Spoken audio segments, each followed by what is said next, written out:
Notre prochain invité, vous le reconnaissez, il vient nous voir une fois par mois, sauf que là, ça fait 2 mois.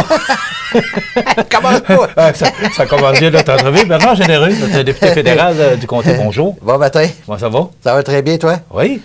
Bernard, on ne s'est pas vu depuis le temps des fêtes. Bien, effectivement, malheureusement. C'est un long repos pour le député. Malheureusement, non, ça n'a pas à donner. Qu'est-ce que tu veux? Ça arrive. C'est pas de la mauvaise foi, je peux te le garantir. Non, parce qu'on aime bien vous recevoir, puis je sais que vous aimez bien venir nous voir absolument, aussi. Également, tout à fait. On a beaucoup de sujets ce matin, justement parce que ça fait plusieurs semaines. Je vais te répondre juste par oui puis par non. Ouais, même, ça va. Moi, il faut commencer par les priorités. Oui. Parce que vous avez envoyé une infolette à vos citoyens pour vos engagements pour l'actuelle session parlementaire. Et je remarque, couper les impôts, bâtir des logements, équilibrer le budget, s'attaquer à la criminalité. Oui, oui. Ça commence bien, cette affaire? Ça commence bien, certain. En fait, c'est les 4... Oui, vas-y, continue. Mais ce que je veux savoir, couper les impôts. Oui. C'est comme pas le temps, parce qu'on sait qu'on a besoin d'argent de ce temps-ci, parce qu'on a vraiment des problèmes au niveau des finances. Oui. Bâtir des logements, on sait il est où le problème avec tout le monde qui rentre dans notre pays actuellement. Oui. On sait que ça crée la crise du logement. Équilibrer le budget avec les milliards de pertes qu'on a actuellement, puis s'attaquer à la criminalité. On est rendu qu'on a de la criminalité dans notre coin de pays. Absolument. Et tu es en train de me dire que ça se peut pas. Vous avez de l'ambition pour les prochaines semaines? On a beaucoup d'ambition. On a surtout de l'ambition de remettre de l'argent. Le premier axe, c'est-à-dire baisser les taxes et les impôts. On veut couper la taxe sur le carbone, première des choses, dont le Bloc n'arrête pas de dire que ça ne s'applique pas au Québec. Ça s'applique indirectement au Québec, mais ça s'applique partout au Canada. On va couper ça, première des choses, pour remettre de l'argent. D'ailleurs, en Saskatchewan, ils ont coupé la taxe sur le carbone. Ils ne l'ont pas appliqué. Le taux de l'inflation est en bas de 2 %. Alors, c'est pour te dire qu'il y a un effet direct sur la taxe sur le carbone, sur l'inflation actuellement. Donc, on veut couper ça, puis couper les impôts pour remettre plus d'argent pour leur travailler. On a un problème au Canada actuellement de productivité. L'argent, les heures qu'on travaille, chaque heure qu'on travaille génère environ 55 $ sur la productivité, le PIB du Canada. Puis, aux États-Unis, c'est 75 et en Europe, c'est 80 $. Donc, on a un problème de productivité au Canada. Il faut remettre de l'argent dans les poches des gens pour qu'on puisse remettre le monde au travail, puis s'assurer qu'on puisse ramener plus d'argent. Parce que c'est en mettant de l'argent dans les poches des citoyens qu'on va ramener plus d'argent dans l'État. Là, le gouvernement libéral met plus d'argent dans l'État et moins dans les poches des citoyens. Et lui, il pense être le meilleur pour gérer ça. Imagine-toi, là. On a-tu vu ce qui arrive avec Arrive-Can actuellement? Bien, ça, c'est la pointe de l'iceberg, mon ami. J'arrête là. Mais je comprends, mais vous n'êtes pas au pouvoir. Comment vous pouvez faire... on va le prendre, le pouvoir, là. Mais on n'est pas rendu là, c'est en 2025. On va le prendre, le pouvoir. On est confiant qu'on va prendre le pouvoir. Il faut qu'on prenne le pouvoir pour arrêter la saignée, parce que mon troisième point, c'est de rééquilibrer le budget. Et là, puis moi, j'ai eu une discussion très fort intéressante avec mon chef à ce sujet-là, d'ailleurs, juste avant Noël. J'ai dit, il ne faut pas qu'on fasse l'erreur qu'on a faite avec M. Harper, d'essayer de condenser le retour à l'équilibre budgétaire sur une trop courte période. Parce qu'on a un défi, là, on va avoir un défi phénoménal en avant de nous autres. Il va falloir faire des choix très difficiles, mais surtout de couper dans le gras. Puis du gras à Ottawa, il y en a en masse. Il y en a comme en veux-tu, en v'là. Puis quand tu regardes hier encore en comité parlementaire que la responsable de la mise en place de Arrive-Can, là, quand elle dit qu'en 2020, quand ils ont décidé de faire ça, il y avait zéro budget, il n'y avait aucune idée du délai que ça allait prendre, il n'y avait rien, là. Quand tu dis que c'est des administrateurs de fonds publics, ce monde-là, là, il n'y avait aucune idée de ce que ça allait lui coûter. Il avait évalué ça à 80 000 $, ça a coûté 60 millions. Elle s'est rendu compte, c'est la pointe de l'iceberg de tout l'argent qui a été dépensé durant la COVID. Et en dehors de la COVID, parce qu'ils se dépensent de l'argent, mais on n'est plus en COVID, là. Ils se dépensent encore de l'argent à Ottawa de façon épouvantable. Bon, comment pensez-vous intervenir? Moi, c'est la question. Puis là, j'entends les gens qui disent, oui, mais il n'est pas au pouvoir. Comment réaliser tout ça? Parce que vous avez de grands objectifs. Ben oui, on met de la pression incroyable sur le gouvernement actuellement. Regarde les chiffres, les sondages le démontrent. Là. Les libéraux sont en train de s'effondrer littéralement. Les gens réalisent comment est-ce qu'ils nous ont mis dans la marde. Là. C'est ça la réalité là, au Canada actuellement. Et puis arrête pas de nous dire, ben non, il faut en donner en plus aux gens, il faut aider les gens, Mais là, ils n'aident pas les gens, ils font complètement l'inverse. Là. Ils sont en train de nuire à tout le monde en faisant toutes ces dépenses inutiles-là. Il faut qu'on revienne à une rigidité élémentaire, je dirais, au niveau de la gestion du budget, puis de couper dans le gras. Écoute, ils se donnent des milliards de dollars en contrat à des agences comme GC Stratégie à Ottawa qui donnent des contrats à d'autres. Ils sont des intermédiaires. Nous autres, on veut couper les intermédiaires. Écoute, il y a 100 000 fonctionnaires de plus à Ottawa depuis 8 ans. Tu as l'impression d'être mieux servi à Ottawa qu'avant, toi, là? Zéro peine barre, là. C'est épouvantable, là, tout l'argent qui s'est dépensé là depuis 8 ans. Bernard, vous avez de grandes ambitions, là. Couper... on a des très grandes ambitions, puis on va vouloir les réaliser, mais on va se donner le temps nécessaire pour être capable de revenir à l'équilibre budgétaire, mais au moins, la prévisibilité d'y revenir, c'est le mot, là... c'est la question qui tue, là. Trudeau veut rien savoir. Il se dit, c'est pas grave, on est le pays le moins endetté par capita dans le G7. C'est comme leur... Puis on est une triple A, imagine-toi, on va être triple A. La journée qu'on ne sera plus, là, on va dire quoi? Puis si on retombe en récession, là, on est comme sur le bord un peu, là, puis écoute, c'est de l'argent qu'il va falloir qu'on réinvestisse pour se ressortir du trou comme on a fait en 2009. Tu sais, il faut qu'on reprenne les rênes des finances. Puis la première loi que Pierre Poilievre va passer, c'est 1 $ dépensé, c'est 1 $, économisé. On ne fera pas de nouvelles dépenses. Si on est pour dépenser tant d'argent pour remettre dans l'armée, remettre dans l'aide aux gens, whatever, on va couper quelque chose à quelque part. C'est sûr, ça c'est écrit dans le ciel. Les gens sont prêts à ça, Bernard? Ben, il faut qu'ils soient prêts à ça. On ne peut pas continuer comme on est là. On est en train d'appauvrir la population canadienne actuellement et québécoise. C'est fou raide. Écoute, on en parlait tantôt avant de rentrer en ondes. Il est rentré 1 million de personnes de plus depuis 3 ans au Québec, là. Puis là, on parle d'une crise sociale majeure, là. Il manque d'écoles à Montréal parce qu'il y a des étudiants qui arrivent, des jeunes enfants, des familles, puis ils ne savent pas où les mettre. Qu'est-ce que tu veux?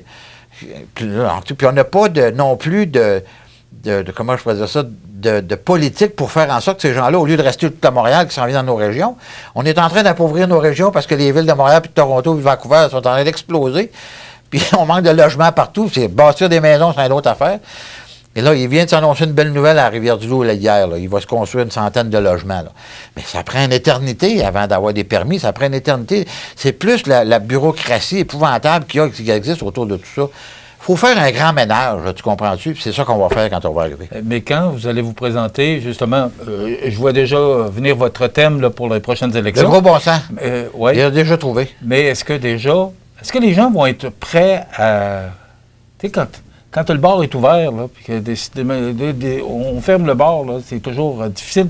Est-ce que vous pensez que, parce que là, les sondages vous favorisent, effectivement, est-ce que vous n'êtes pas inquiet que... Non, on va prouver à la population, là. On va prouver à la population qu'on peut bien gérer le pays, puis en même temps être plus riche. Ça va ensemble. Là, on est en train de dépenser de l'argent inutilement, puis on s'appauvrit. C'est deux politiques totalement différentes. Nous, on veut un plus petit gouvernement à Ottawa. Écoute, 100 000 fonctionnaires de plus à Ottawa, comment ça coûte, ça? C'est des dizaines de milliards de dollars, là, avec les pensions, puis les salaires, puis tout ce que tu viens qui vient avec ça, là. C'est des dizaines de milliards par année. On va faire un ménage là-dedans, nous autres, là, pour s'assurer que les gens qu'on va engager sont capables de faire des applications. Hey, il reste 2 minutes, Bernard, avant la pause.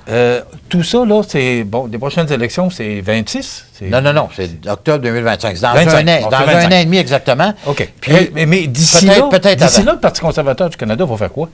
Qu'est-ce que vous pouvez faire? On va continuer à faire ce qu'on fait depuis 8 ans, à dénoncer. Ben oui, mais on dénonce continuellement ce qui se passe. Alors, je vais te le dire ce qu'on fait. En comité hier des gestions gouvernementales, mes collègues ont interviewé les gens du ministère de la Santé qui leur ont fait dire, puis en fait, la vérificatrice générale est revenue encore hier pour dire, elle n'a encore jamais vu ça, une administration aussi déficiente dans un département gouvernemental.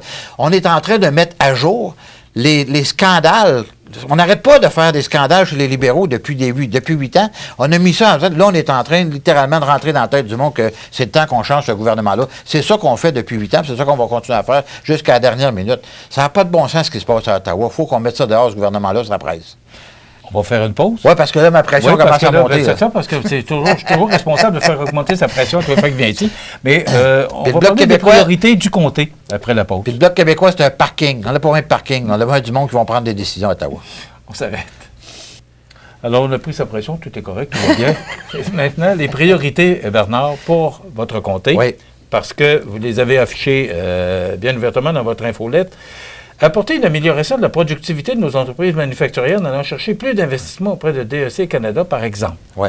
En fait, DEC Canada, Développement économique Canada, là, c'est une organisation gouvernementale qui a un budget de 300-350 millions par année au Québec, seulement au Québec, et qui, en passant, a des ententes avec le CAE ici à Montmagny, avec Mireille, bon, etc., la SADC de Kamouraska. Moi, ce que je dis, c'est comment peut-on faire? Parce que je fais un lien entre DEC Canada et la Banque de développement du Canada, la BDC, qui sont des organismes financés par le fédéral pour aider nos entreprises à devenir plus productives. Je te parlais tantôt de la productivité canadienne qui n'était pas assez haute. Il faut qu'on rende nos entreprises encore plus performantes. Il y a beaucoup d'investissements qui ont été faits dans la région dernièrement. Je pense à Keytrail, je pense à, dans la région de Lillet, là, LG Cloutier et compagnie. Des belles entreprises qui ont fait beaucoup d'investissements. Il faut continuer dans la petite PME pour faire grandir nos entreprises. Puis ces gens-là, moi, je veux faire la promotion d'eux autres parce que je suis financé en partie dans ma propre entreprise par ces gens-là. Ils ont des bons produits, mais on dirait que les gens, des fois, ils appellent à nos bureaux et ils ne connaissent pas encore ces gens-là. Alors, je veux faire la promotion de ces services-là qu'ils offrent parce qu'ils ont des très bons programmes pour les entrepreneurs. Puis on a besoin d'aller plus loin dans l'optimisation de nos opérations dans le monde manufacturier. Automatisation de nos entreprises avec l'intelligence artificielle. Exactement. Ça, c'est une autre affaire. On est en train de faire une étude C27, le projet de loi C27 à Ottawa. Moi, j'apprends des choses actuellement à Ottawa dans ce cadre de cette étude-là, là, avec l'intelligence artificielle. On néglige actuellement cette nouvelle réalité. Il y a certaines inquiétudes par rapport à l'intelligence artificielle. Oui, c'est normal qu'il y ait des inquiétudes. Il y avait des inquiétudes avec Facebook à l'époque, puis il y avait des inquiétudes quand l'automobile est arrivé pour remplacer les chevaux. Là. Il y a toujours des inquiétudes, c'est normal, là, tu comprends? Mais l'intelligence artificielle, ça va littéralement changer nos vies. D'ailleurs, ça a déjà commencé. Et puis les jeunes générations qui sont nées avec les téléphones dans les mains, là, eux autres, là, ils vont catcher ça vite tantôt. Là. Donc, ça, c'est aussi une façon qu'on peut intégrer dans l'optimisation de nos opérations dans nos entreprises. Celui-là, je vais vous entendre là-dessus. Stimuler la création de logements dans le comté. Comment vous pouvez intervenir? On le sait qu'il y a des besoins. Écoute, tout le monde le sait. Oui, mais comment vous pouvez intervenir? Écoute, en fait, en faisant la promotion des programmes qui existent déjà, que le gouvernement a mis en place, mais surtout d'aider à l'ensemble parce que je rencontre les MRC dans les prochains mois, là. On a pris des rencontres avec eux autres parce qu'on va faire une tournée du gros bon sens en passant, là, qui va aller jusqu'en dans le Bas-Saint-Laurent. Mais on veut aller entendre ce que les gens peuvent nous dire aussi, de collecter cette information pour accélérer l'émission des permis. L'émission des permis en région, c'est déjà un petit peu moins pire que par rapport en ville, là. Mais il y a des incongruités là, dans le monde municipal partout, qui fait que des fois, ça prend trop de temps, en fait. Ce qu'il faut, c'est d'être beaucoup plus actif, beaucoup plus rapide dans l'émission des permis, particulièrement, puis toute la question des jaunages, etc. Là. Il faut... Où est-ce qu'il y a de l'homme, il y a de l'hommerie, puis je pense qu'il faut qu'on réalise que des fois, il y a trop, c'est comme pas assez, là, puis d'aller voir comment on peut nettoyer ça un peu, là, toutes ces affaires-là. Alors, il reste 2 minutes. Continuer les cliniques de passeport puis soutenir les fêtes avec Patrimoine Canada. Oui, absolument. Patrimoine Canada, on a des nouvelles exigences dans certains domaines. Là, puis je vais te donner un exemple. J'étais en fin de semaine à la fête d'hiver à Saint-Jean-Port-Joli.